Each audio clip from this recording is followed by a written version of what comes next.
makapasok si Jun Lozada dito sa PUP. Ano oras ba dapat i-schedule ni Jun Si Lozada? Jun Lozada ay dapat darating between 10 to 10:30. Ang nakaschedule na siya, kanina pa na papunta. Kanina umaga, ang daming sabotahe na ginawa ng administrasyon. Pinatunog ang bell, which means para sa mga estudyante, wala nang pasok. Wala nang klase dapat at nagpapalabas na sila ng mga estudyante.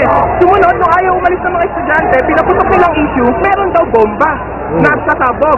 At yun nga, parang dinainis namin, kung may bomba, bakit nyo kailangan iglap ang main gate? At naniniwala kami, sa karanasan ng PUP, lagi nilang ginagawa pag may malaking issue, ay meron di umanong bomba at para matakot ang mga estudyante na mag-stay. Pero nakikita ninyo, ang mga estudyante ay naririto pa rin sa PUP, hinihintay pa rin si Jun Lozada na dumating sapagkat ang naniniwala kami na ang bomba matabugin lamang ay ang katotohanan na ihatid ni Jun Lozada sa mga PUP. Nakipag-coordinate ba kayo sa kanya? Makakarating pa ba siya? Oo, may direct contact kami kay Jun Lozada. Simula kanina, kinonfirm niya at papunta na siya.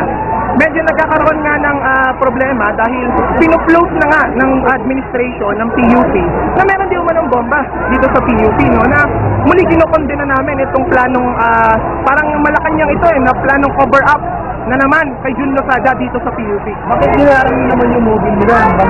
Meron kasing agreement between Department of National Defense at PUP na bawal ang kahit anong elements ng police at AFP sa lahat ng state university and campuses. Kahit bomb threat, iba na yun. Oo, kailangan linawin kasi gusto namin linawin din sa bomb squad kung bakit kayo naririto. Pero Meron tama kasing ba yung session. ginawa? Naglarang yung sakyan, pag nasagasaan yun, ano mangyayari? Kung nasagasaan yun, kasalanan yun ng mga pulis kasi maximum tolerance Sa kanila pa rin dapat manggaling yung pagpipigil. Pero yung pag-aaral ng mga estudyante, bugloy yun ang damdamin na naniniwala kami kasama pa rin ito doon sa planong cover up o yung plano pa rin hindi pagtuloy ni Jun Lozada dito sa PUP.